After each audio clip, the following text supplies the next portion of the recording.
Bonjour, aujourd'hui je vous retrouve pour vous parler de 5 livres pour enfants. Si vous souhaitez plus d'infos concernant en fait la création de ce type de vidéo, eh bien n'hésitez pas à aller voir les précédentes vidéos de celle-ci où en fait je vous parle de mon métier, pourquoi j'ai instauré ce projet là et pourquoi je vous parle du coup des livres pour enfants, etc. Donc c'est parti, on va commencer. Le premier livre dont je vais vous parler, ça s'appelle Les Minous, plus de tétines, qui a été paru aux éditions Milan.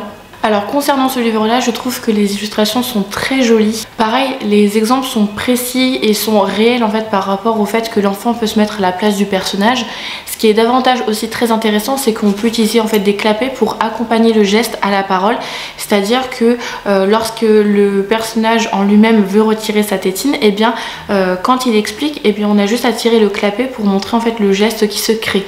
Et je trouve que ça c'est très bien. Je trouve que ce livre est idéal pour les enfants qui utilisent beaucoup leur tétine et qui ont du mal du coup à se détacher de celle-ci parce qu'ils sont vraiment très attachés. Pour eux c'est comme un doudou finalement, c'est un réconfort parmi la succion. En tant que parent, on envisage toujours de proposer la tétine à notre enfant parce que on se dit quand il a la tétine il est plus calme, ça lui permet en fait de se canaliser et d'avoir ce réflexe de succion. Alors à partir de ce moment là où en tant que parent quand on leur propose cette tétine, sachez que ça va devenir en fait, ça va créer une dépendance finalement chez l'enfant puisqu'il va en avoir besoin au quotidien ou alors pour des moments forts de sa journée. Et après quand vous faites le choix en tant qu'adulte de leur retirer la tétine, en fait c'est pas cohérent dans le sens c'est vous qui donnez la tétine et en plus après c'est vous qui demandez à retirer cette tétine. Donc je pense qu'il y a tout un accompagnement à faire en fait autour de cette tétine pour que ça se fasse dans des moments le plus agréables possible afin qu'il n'y ait pas de frustration qui peut mener à des colères ou bien des tristesses assez importantes. Donc voilà, ça pourrait pourquoi pas être le sujet d'une vidéo sur ma chaîne principale, en tout cas pour vous parler un petit peu de la tétine, mais en tout cas c'est vraiment le thème principal de ce livre-ci. Le deuxième livre que je vous présente aujourd'hui, c'est Choupi part en vacances chez Papy et Mamie aux éditions Nathan.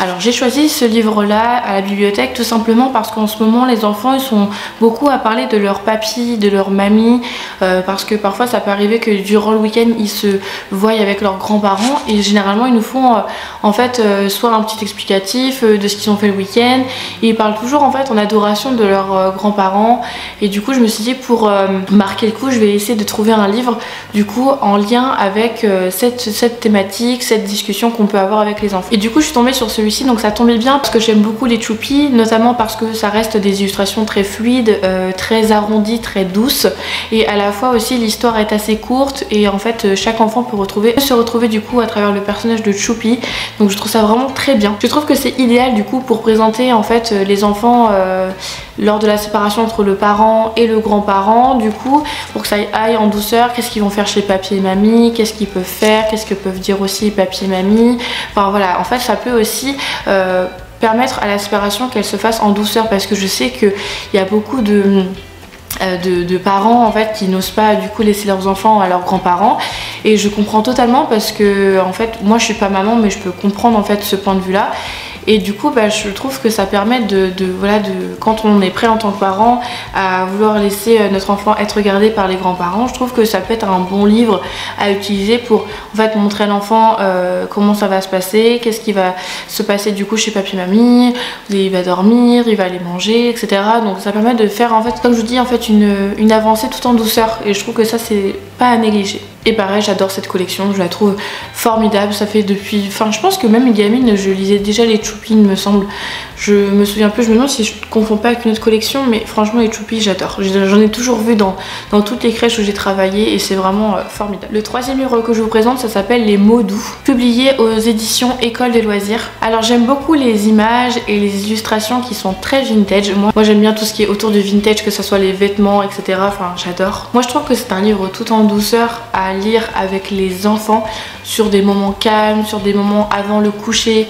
Je trouve qu'il est agréable et chaque enfant peut se retrouver à travers ce petit personnage et je recommande aussi fortement pour les enfants qui vont à l'école. Et d'ailleurs ce petit personnage s'appelle Lola et ce qu'elle vit en fait à l'intérieur de ce livre là, et bien chaque enfant peut se la représenter aussi. Et ce que je remarque aussi c'est que en fait plus les années passent, plus en fait je remarque que les adultes sont de plus en plus occupés. Je trouve qu'on a moins le temps avec les enfants parce que la vie fait qu'elle va très très vite, donc du coup on a moins le temps d'être avec eux, et ce qui est dommage parce que en fait ils nous apportent tellement au quotidien, et je pense que ça c'est important de faire une pause et de se dire bon bah voilà, là je prends en fait le temps avec mes enfants ou le temps en fait passé avec les enfants à la crèche.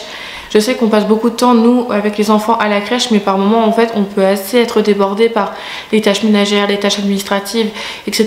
Et je pense qu'il ne faut pas oublier que qu'ils sont présents et qu'ils ont toujours quelque chose à nous partager qui est intéressant. C'est aussi un petit rappel, je trouve, dans ce livre-là, qui nous fait rappeler un petit peu le moment présent, le fait de profiter de chaque instant, parce que la vie, on sait jamais en fait ce qui peut arriver. Mais par contre, j'ai trouvé que ce livre était un petit peu long pour les enfants de la crèche. Il suivait un petit peu au départ, puis après il s'éparpillait un petit peu, donc je pense que je ne recommanderais pas pour les enfants en dessous de 3 ans, du coup, parce que je remarque que c'est trop long, ou alors peut-être pour la maison.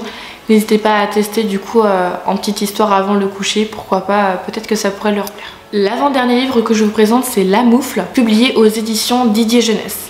Bon, ça reste en fait encore un livre collector que tout le monde a envie de découvrir, ou que tout le monde en fait connaît déjà. Alors les enfants ont adoré ce livre-là. Pourquoi? Parce qu'il y avait aussi beaucoup la répétition des mots en fait qui sont présentés du coup dans ce livre. Et j'ai remarqué en fait plus on représentait les mots, plus en fait on leur apportait en fait une voix en tant qu'adulte au personnage, plus les enfants étaient comblés et intéressés du coup dans les ouvrages. Ce qu'ils aiment aussi particulièrement, c'est qu'il y a différents animaux. Et c'est vrai que les enfants de la crèche là où je travaille en ce moment, c'est qu'ils apprécient beaucoup les animaux. Donc on est vraiment dans cette thématique où je prends à fond sur du coup les animaux. J'essaie de proposer différentes activités autour de cela. Donc il peut y avoir aussi des images sonores autour des animaux et bien d'autres. Voilà, j'ai plus d'exemples en tête, mais en fait j'essaie vraiment d'entrer dans leur élément. Et à chaque fois qu'ils voyaient le petit lapin, l'ours à la fin, voilà, ils étaient vraiment trop contents parce qu'ils retrouvaient les animaux en fait qu'ils apprécient voir. Les illustrations aussi sont très jolies, j'aime beaucoup. Et d'ailleurs ma collègue et également mon amie Anaïs m'a dit qu'elle adorait ce livre de La Moufle parce qu'en fait elle le lit déjà très régulièrement avec ses filles, et ça reste un des coups de cœur qu'elle a pu lire du coup durant ces moments avec ses filles, ou bien du coup à la crèche. Alors c'est marrant parce que dans ce livre là c'est plutôt une histoire, mais moi il y a certains passages que je préférais chanter, et du coup je trouve que allier en même temps l'histoire et en même temps les comptines, et bien les enfants ils apprécient beaucoup. Ce qui est notamment bien aussi, et que je trouvais ça intéressant de le mentionner, c'est que ça permet aussi aux enfants d'apprendre le nom des animaux et aussi d'apprendre le partage. C'est-à-dire que en fait c'est tout plein d'animaux qui arrivent dans une moufle, et il faut qu'ils se trouvent chacune une place jusqu'à ce qu'elle craque, parce que en fait l'ours le dernier arrive mais il fait tout craquer. Et le fait de laisser rentrer au fur et à mesure les animaux, et bien ça c'est le partage. Et je trouve que ça c'est important du coup d'apprendre et inculquer aux enfants du coup le partage qui est nécessaire en fait durant toute la vie. Allez, je termine avec le dernier livre qui s'appelle La journée de Noé, publié aux éditions Gallimard Jeunesse. Alors là, ce livre-là, il est idéal pour les enfants qui sont déjà à la crèche ou bien qui y vont et du coup qui n'ont pas du tout connaissance de ce que c'est en fait la vie en collectivité. Ça permet aussi aux parents de se situer un petit peu sur comment ça se passe une journée à la crèche pour leur enfant, etc. Donc là, on y va en douceur. Je trouve que c'est vraiment un bon livre qui explique vraiment de A à Z quand on arrive à la crèche, qu'est-ce qu'on fait, qu'est-ce qu'on peut ne pas faire, etc. Je trouve que vraiment il est fait avec des mots très simples, des images très simples et vraiment très intéressant. Donc vraiment je vous le recommande pour vos enfants qui sont à la crèche ou bien qui vont y aller. Ce qui est bien aussi, c'est que c'est également un livre sonore, donc en fait l'enfant peut prendre plaisir du coup à découvrir les images et l'histoire en lui-même, et également en fait appuyer son doigt sur cette petite pastille du coup pour écouter en fait le fond sonore qui est relié avec. Ce que j'aime aussi, c'est que les illustrations sont très belles et donnent vraiment très envie d'accrocher du coup à cette histoire. Et aussi chaque enfant peut se mettre à la place de Noé, et ça c'est très important. Je trouve que le principal dans une histoire, il faut que en fait ça parle à chaque enfant et qu'en fait l'enfant puisse en fait se mettre à travers le personnage pour en fait mieux comprendre, et en fait aussi apprendre parce que j'ai remarqué en fait qu'au fur et à mesure du temps les histoires ça reste quelque chose de très personnel à la fois, mais ils ressentent tellement les émotions des personnages. Moi c'est pour ça que j'apprécie lire des histoires avec eux, et j'adore en fait leur inculquer ça, parce que en fait je veux que quand ils grandissent, ils se souviendront toujours, enfin là je pense pas qu'ils se souviendront de moi parce que à ce moment là le cerveau n'est pas assez mature pour la mémorisation, mais de me dire en fait j'ai fait partie en fait de leur leur apprentissage en fait, pour leur apprendre le goût à la lecture, le fait de découvrir des ouvrages, et qu'en fait la lecture ça passe par différents livres. Ça peut être par la suite, quand on est plus grand, ça peut être du manga, ça peut être de la littérature jeunesse, du young adulte, ça peut être aussi de la littérature classique. En fait, on peut lire de tout, un journal, un magazine, enfin... En fait, un livre, la lecture c'est pas qu'un livre, en fait ça peut être mille et une choses en fait autour de cela. Donc voilà, je me dis si un jour j'aurais pu leur transmettre en fait du coup mon adoration pour les livres, et bien je me dis que j'aurais déjà réussi pas mal de choses. Et bien merci d'avoir regardé ma vidéo, n'hésitez pas à m'écrire dans les commentaires ce que vous pensez de ces livres et si vous avez d'autres livres pour enfants à me recommander. Et moi je vous dis à bientôt, prenez soin de vous.